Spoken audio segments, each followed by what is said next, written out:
What have you always wanted to know about Boise State Public Radio? Join us for another round Wednesday, March 19th at Mad Swede Brew Hall in downtown Boise from 6 to 8 p.m. Learn more about our operations, news content, and our service mission. We welcome your questions and look forward to sharing more about what we do here at Boise State Public Radio. More details can be found on our website at boisestatepublicradio.org.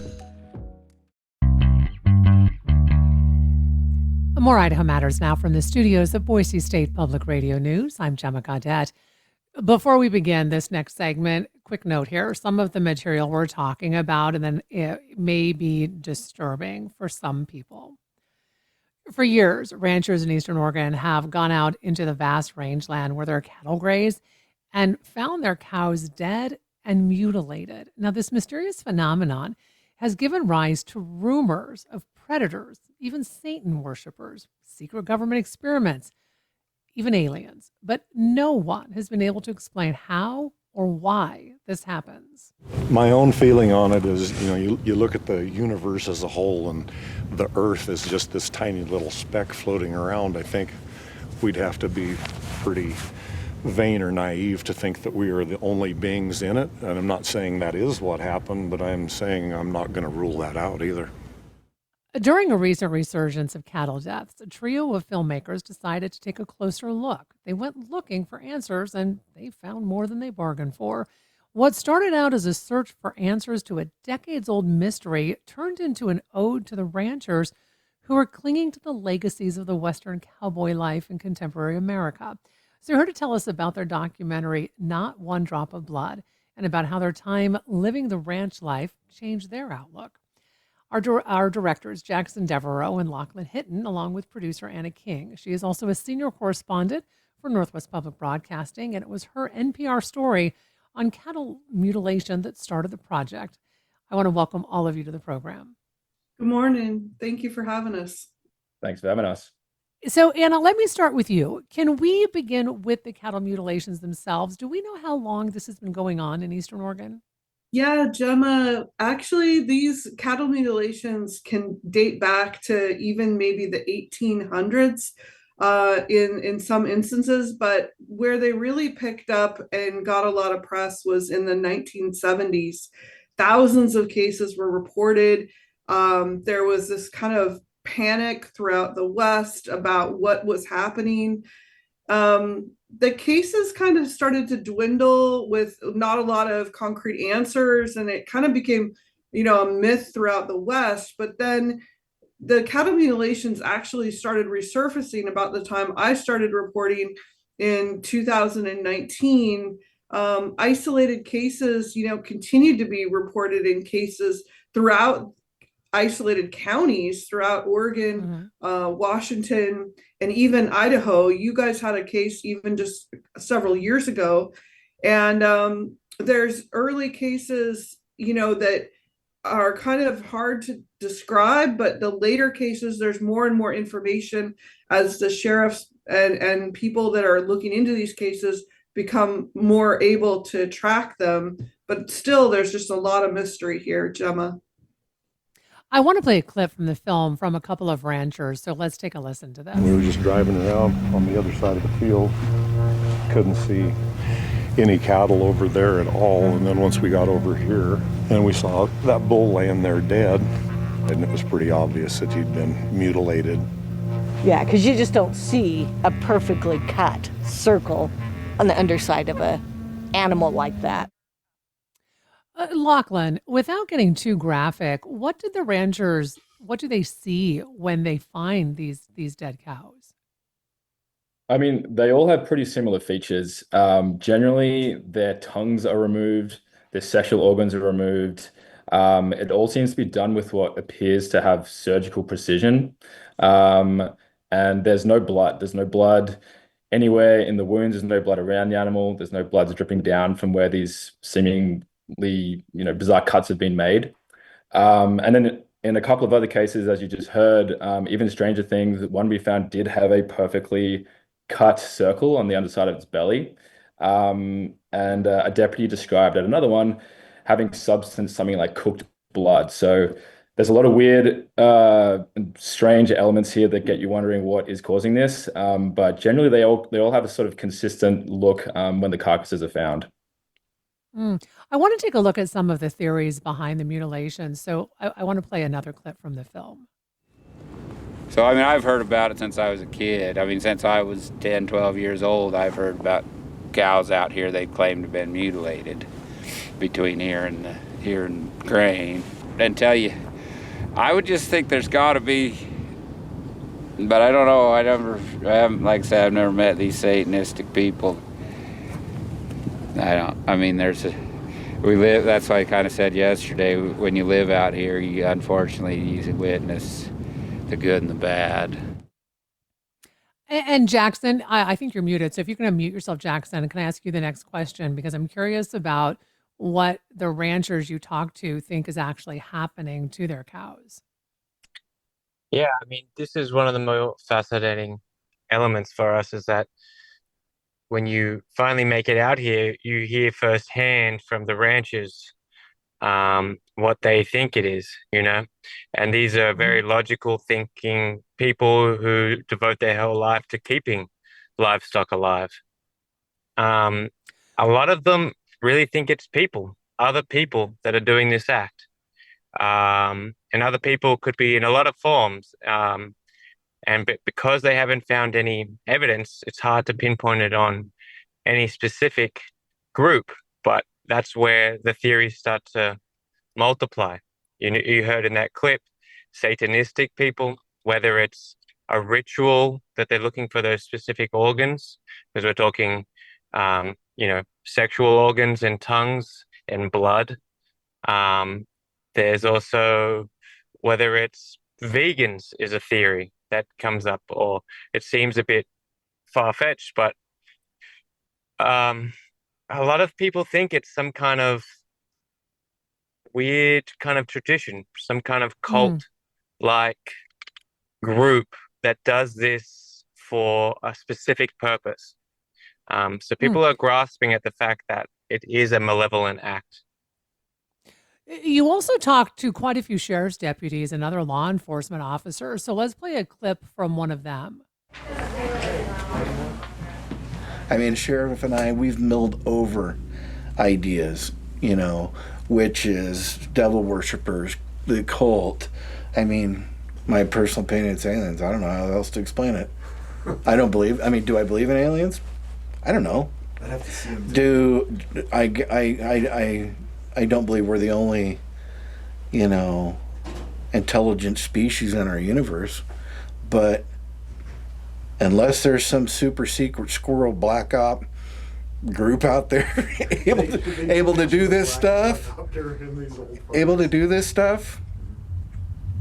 I don't know what else it would be. So Lachlan, what do the officials that you talk to think is actually happening to the cattle?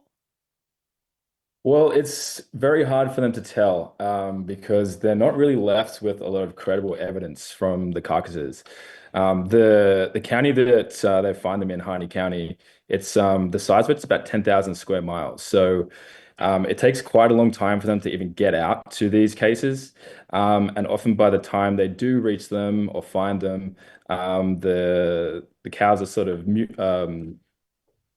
decomposed, to the point where it's hard to then get much sort of credible evidence as to what's been happening. But a lot of the cops out there, they have ranch experience themselves. A lot of them have grown up on ranches and tend to livestock and like the ranches. They know what dead animals look like or should look like. So there's a level of sympathy there between them, I think. But they get all kinds of strange calls from people saying they have evidence it's, invisible alien amoebas and stuff like that. So they want answers as much as anyone else because I think really they understand that losing a cow is a big deal to these family-run ranches out there who, often operate on very thin margins. Anna, can you tell us where you went exactly in Oregon for this documentary? Yeah, Gemma, we were based largely in the Burns area. We would hole up in hotels and Airbnbs in Burns for week or more at a time. And we made many trips out there in all types of seasons, from spring, summer, fall, and winter. And then we would take journeys out to really remote areas like Gentura, French Glen, the Sylvies Valley. We went up to Steens Mountains and the Malheur National Preserve. And then we also went to Wheeler, to Crook counties, and some really remote country that we were out in. Like we would go to Gentura, but then we would drive, an hour and a half out of Gentura on gravel roads to reach our destination. And Anna, you spent a lot of time with these ranchers, and as you mentioned, you went in different seasons, right? So you were also trudging through snowbanks and wind and really hot temperatures in the summer times. Talk to us a little bit about ranch life on the range and what you and your team experienced. Yeah, I mean, for starters, it's just the landscape, which is so dramatic and so beautiful. You have these big flat top buttes, they're steep sided, and then they're dead level on the top. They're made of balsamic or basalt rock. And then we have these sagebrush flats, these rugged mountains, pine forests up in the mountains, and it's just what some call frontier country. It's just beautiful. There's a lot of space between towns and ranches, and you just get to let your eyes stretch out. But then as you talk about the ranching, this is tough work, Gemma. As there's many ranchers just even in Idaho, they will know that the spring can be cold, and calves can drop on snow and ice, and then they gruel through the summer with a lot of baking sun and hot temperatures and dangers like rattlesnakes, and they have to make sure that their horses don't step in a hole, and they're gathering cattle, they're branding, they're gathering cattle in the fall out of the high country and bringing them down to the ranches for the winter. It's just a lot of work through and through, and they rarely get off the ranches. Lachlan, can you talk to us a little bit about the photography in the film? I mean, you have some really beautiful video on screen. Yeah, thank you. I mean, I think stylistically, I wanted the film to feel like a bit of an ode to the Old West, with a lot of these wide frames that sort of linger on the landscape. And we discussed in the film about having the landscape almost play as like a character, something that is sort of has a sort of like beautifully haunted element to it. The fact that it's so remote out there, it's so isolated, that it really sort of starts to tug on the superstitions of people thinking about like what could be causing these mutilations, or who is out there, what's doing this. It does set a bit of an eerie and vast backdrop to it, but I think there is a sort of beauty in the simplicity of the landscape out there. There's sometimes you find yourself on these never-ending flats of sagebrush, and we would joke that we'd get sunset fatigue out there every single night. It was just so breathtakingly beautiful that we wouldn't know where to point the camera. So it's a special kind of environment, a special landscape. So, Lachlan, I know the film really started out looking at these cattle mutilations, but the film shifts into really focusing a lot on life in these rural communities. What drew you to these ranchers and really starting to expand the story in the documentary? Yeah, I mean, like we went for the mutilation story. I think as soon as we heard it from Anna, we were initially hooked by that. But as we went out there and traveled more around the area, we sort of realized there was a lot more to tell about this place. We found quite an isolated and somewhat forgotten community that was sort of grappling with its own survival. And I think the film became a little bit more existential in that sense as we move forward. This very sort of, small country ranch oriented town that was at a bit of a crossroads between legacy and modernity. And I think we became quite interested in that, like life on the ground for the ranchers out there, what they have to do to get by season by season, And that's why that the story moves chronologically through time. We really want to show what goes into raising livestock and the sort of traditional rituals they have to go through, what's at stake for them, and ultimately really why losing a cow unexplained bothers them, like how they think about their future and what's at stake for them moving forward with their lifestyle. And Jackson, you talked with quite a few ranchers and farmers. You even talked with their children. Tell us about how hard this life can be. Yeah, I mean, I grew up in on some property, and my dad would make me get up to cut wood on the weekends. But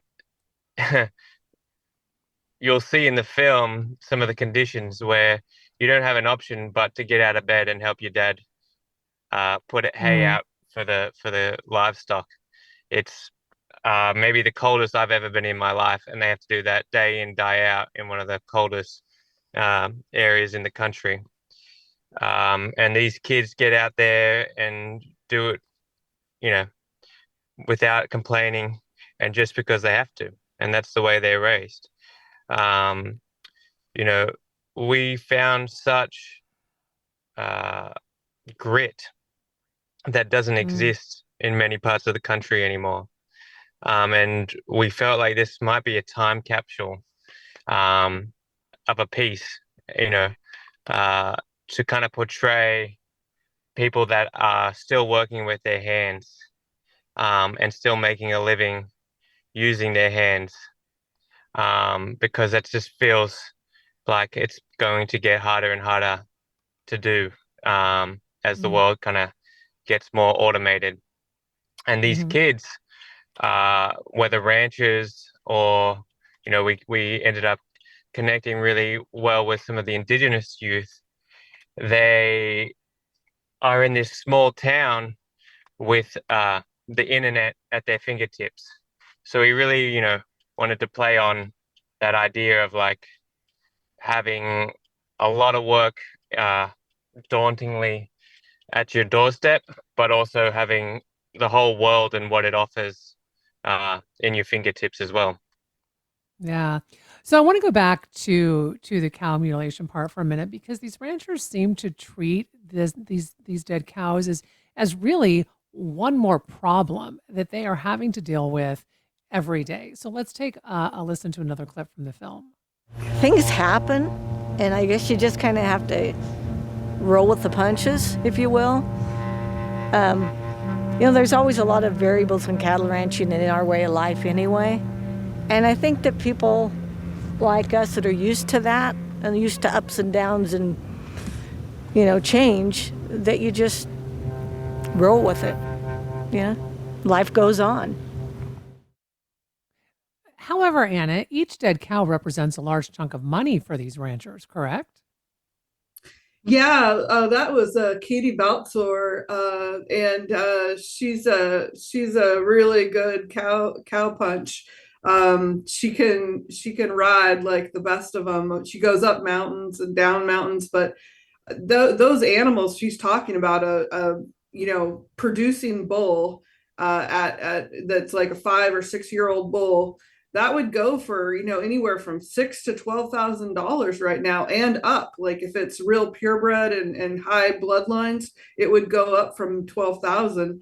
And just even the slaughter weight of a bull right now, live weight would be around $3,000. So this is a lot of money they're talking about, and it's a big problem. But it's mixed in, Gemma, with all the problems of having to haul water during drought in the summer, having hard springs and pulling calves when it's snow and ice is flying down there in the spring. So, I mean, this is just one of the things. They got burned up fence lines from summer fires. They've got a lot to wrangle. And this is just one of the problems they have to face on a daily basis. I want to ask each of you this next question. And Anna, I'll start with you. After spending all this time out there, what do you think is happening to these cattle? This is like the number one question I get at like dinner parties, and friends come over and they always want to know. They say, "What's going on, Anna?" And I say, "Hey, the world is big and the universe is very large, and there's a lot out there in the world, and I don't really know. I'd love to find out. I keep looking into it, but I haven't found the answer yet. Hmm. Lachlan, what about you? I mean, I think my personal favorite theory is a pretty hot tie between sharks with laser beams and the Viet Cong. Oh. But the more skeptical side to me wants to believe that it's some kind of natural cause, like it's bugs that are coming and eating the soft tissue. And there's illusions created by natural decomposition processes that make things appear to be cut or whatnot. But there was a moment in the film where we actually captured a mutilation, a fresh one. And I was looking at the cattle, and I saw its actual hairs were straight cut. And I think that for me was a turning point where I was just like, I don't know what kind of bug could cut a hair straight like that. So I think I've skipped the fence. I'm onto the human theory. All right, and Jackson, what's your theory? I did a lot of research.